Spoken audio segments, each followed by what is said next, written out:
En el anterior audio, por ahí hubo un pequeño corte, pero me quedaba yo diciendo que para la cuestión ética o para el debate ético hay tres malos caminos. Abro un paréntesis, ya que tengo que reiniciar continuar esta grabación porque hubo un corte. Vamos a seguir con el siguiente audio, que sería el audio número 6. Y inicio con este asunto de los tres malos caminos donde tendríamos que abordar que estamos abordando de la ética. El primer mal camino es abordar la ética desde Dios. No estoy diciendo desde las religiones, estoy diciendo desde Dios. Porque si Dios va a ser el marco de referencia, hay que señalar tajantemente que ese marco de referencia está hecho bajo una construcción imperfecta de los hombres. ¿A qué me refiero con una cuestión imperfecta de los hombres? Que a final de cuentas las ideas o las nociones que a nosotros nos llegan de Dios son nociones imperfectas, porque con respecto al tema de Dios tenemos la Biblia, el Corán, el Talmud, que es una versión de la Torá. Obviamente tenemos la Torá, y dentro de la Biblia tenemos muchísimas traducciones, y que dentro de esas traducciones están contextualizadas a un continente, a un pueblo, a un lenguaje. Entonces Dios es algo que está fuera de nuestro alcance de interpretación, y que nosotros al leer estos libros encontraríamos una serie de contradicciones, y que los mismos textos sagrados no están disueltos en un escenario histórico descrito con propiedad. ¿A qué me refiero con esto? Que mucho de lo que está escrito en la Biblia pudo haber ocurrido, pero no nos dan todos los datos. Entonces no podemos crear un elemento ético desde el asunto de las interpretaciones literarias o bíblicas o del libro de las religiones, porque no tenemos ese elemento histórico que nos permita hacer una ética fundamentada. Segundo mal camino por el cual no tenemos que abordar la ética, desde la idea del enfrentamiento entre estos dos demonios, que es el bien y el mal. Oye, pero el bien debe ser un ángel. Espérate, estamos en griego. Daimon es algo externo, es algo que tienta, que separa desde fuera. ¿Por qué? Porque el bien no tiene contrarios. La justicia sí tiene la injusticia. La honestidad sí tiene el robo, ¿de acuerdo? Pero el bien, su contrario más directo, no es el mal. Su contrario más directo sería el no bien, pero el no bien es la nada. Entonces se enfrenta la nada ante el bien, que es el todo. Entonces, enfrentarlo aquí, hacer un debate de es que eso está bien, o es que eso está mal, o es que eso está bien, pero más o menos bien, pero más o menos mal, terminamos en una ética sin bases. Entonces, separar a la ética desde la idea del bien y del mal, entendida esta como bien es lo alcanzable y mal es de a lo que no tenemos que caer. Y si nosotros lo analizamos a fondo y lo analizamos desde la ética del psicoanálisis, curiosamente el hombre siempre tiende al mal. Entonces parece ser que esta ética del bien está constituida por hombres que se plantean un problema. ¿Un problema por qué? Porque nunca lo van a alcanzar. El tercer camino por el cual no deberíamos llevar a la ética, no deberíamos llevar a la ética a terrenos donde el que la lleve no la conozca.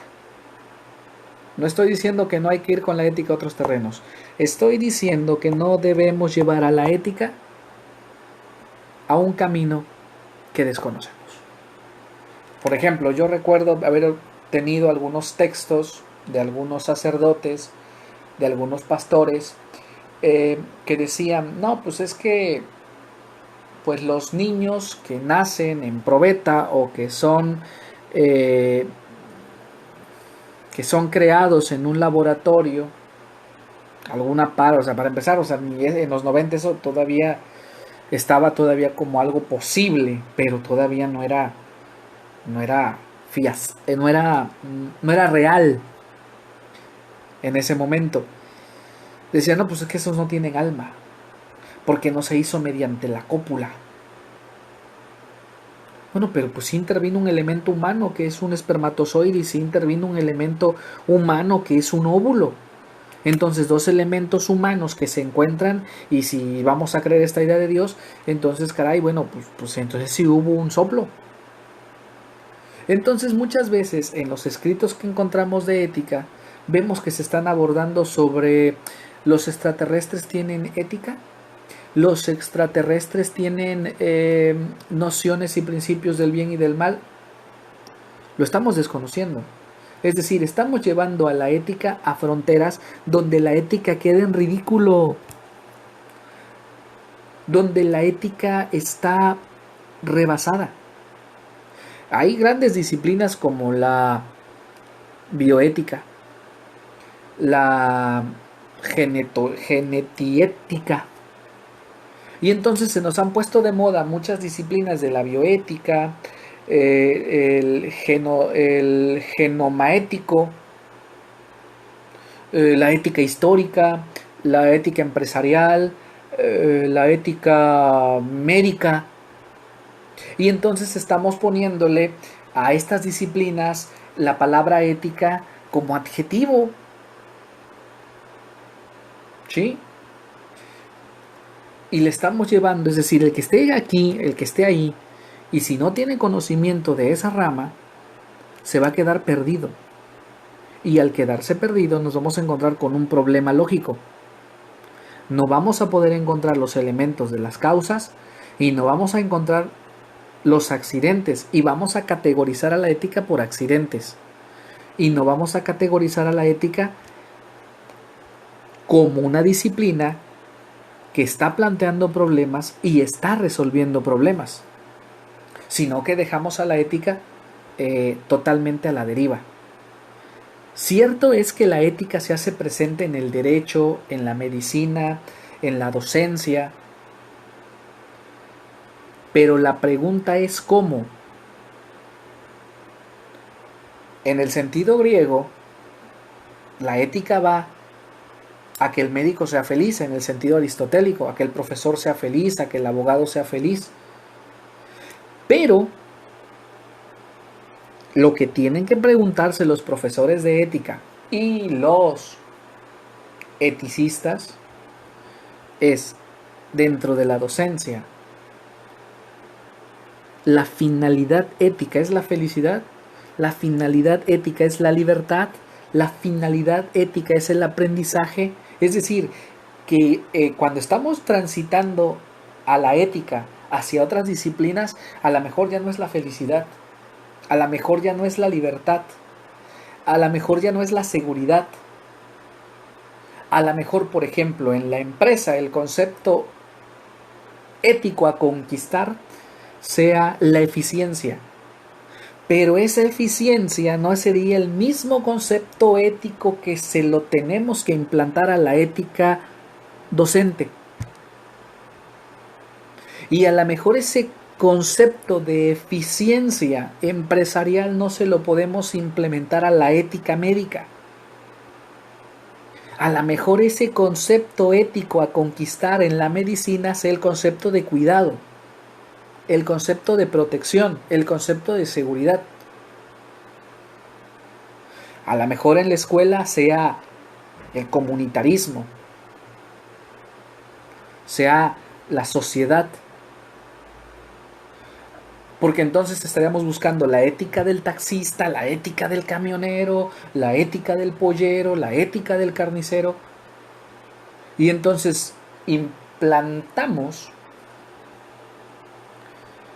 a la ética en caminos desconocidos, perdidos.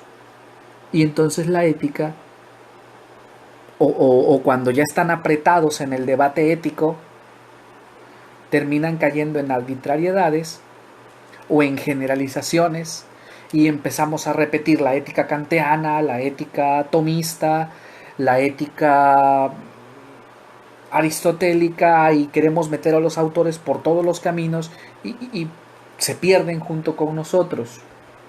Entonces, a ver, los tres caminos a los que no debe conducirse la ética es fundamentarse en Dios. Y máxime cuando Dios se convierte en una interpretación de pueblos o en una interpretación cultural o social. Weber, que escribe un libro que se hereda la ética, pero su gran tema no es la ética, sino la acumulación del capital, está la ética protestante y el espíritu del capitalismo. Y el concepto protestante ético, según Max Weber, pero él está hablando para Alemania, no para Estados Unidos, no para Orizaba, está hablando para Alemania, es el ahorro. Es decir, que la ética protestante, es decir, ellos ven el discurso de Adán y Eva bajo la posibilidad de generar una riqueza, ya que Dios le ha dado a Adán el poderío sobre la tierra y poder extraer sus recursos con el sudor de su frente. Los protestantes lo ven como la bendición, es decir, como el permiso que Dios le dio al hombre para extraer la riqueza de la tierra y ahorrarla.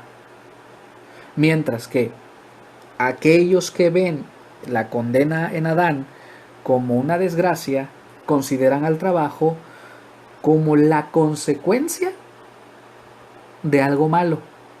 Entonces, aquí tenemos el caso de Max Weber, como un mismo evento, que es la expulsión del paraíso de Adán y de Eva, dos dimensiones o dos religiones la ven por caminos distintos. Entonces, Dios no es la mejor opción para empezar con el problema ético. La segunda, repito, esta idea del bien y del mal le hace mal a la ética porque nos aleja de la ética. El último punto, vamos a ir a otras disciplinas, pero tenemos que conocer esas disciplinas, porque si no, dejamos en ridículo a la ética. Un último elemento para ir concluyendo este audio, que es complemento del anterior. Aristóteles va a heredar a la sociedad romana la idea de Estado que estará en la política. ¿Cuál es esa idea de Estado? La virtuosidad, el virtuoso. Es decir, los políticos deberán esencialmente ser virtuosos. Pero en Roma, en sus tres periodos, que son obviamente la monarquía, el imperio, ¿sí? Y bueno, monarquía, imperio y república, la virtud, que es el justo medio entre el exceso y el defecto, va a ser la valentía.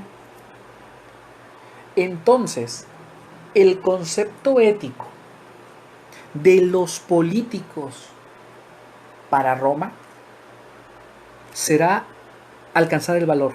Es decir, la enseñanza de la ética en Roma va a ser poder conquistar el justo medio, que sería la valentía, la virilidad, que será el equilibrio entre el exceso y el accidente. Y aquí vamos a encontrar grandes personajes que teorizan sobre ese concepto. Séneca, Cicerón, Marco Aurelio, un romano pero que es judío, Flavio Josefo, y aunque ha pasado a la historia como un hombre que transitó al exceso, que es el caso de Nerón,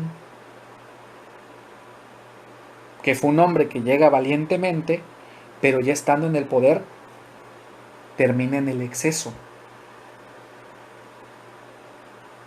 También vamos a encontrar a otro personaje que teoriza sobre este concepto, que es Tito Livio, en Décadas de Roma. O sea, vean ustedes cómo la historia de Roma se fundamenta en una narración de Rómulo y Remo, que está en las Décadas de Tito Livio, donde el concepto fundamental es la valentía. Y dentro de este fenómeno ético habrá hombres virtuosos, valientes, pero que no forman parte del Estado. ¿Por qué? Porque en Roma se establece el concepto de real. Es decir, voy a ser valiente, pero debo pertenecer al camino real, a la realeza. Hay otros valientes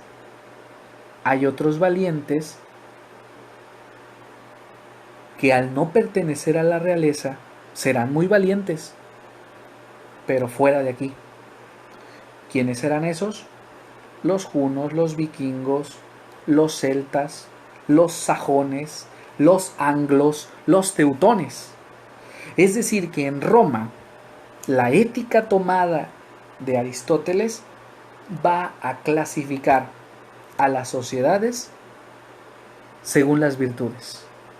Hasta aquí le dejamos y en los próximos audios seguiremos teorizando sobre este asunto de cómo las virtudes aristotélicas, las distintas virtudes aristotélicas van a ir formando ciertos pueblos para la época medieval. A lo mejor haré un pequeño audio exhibiendo los galos que los caracterizaba, los teutones que los caracterizaba, los sajones, etcétera, etcétera, etcétera, los germanos, a los ibéricos que los caracterizaba según este fenómeno aristotélico, y que de ahí cada pueblo irá tomando a un santo patrono y que ese santo patrono, la virtud ética, será para los cristianos ese don o ese privilegio sagrado.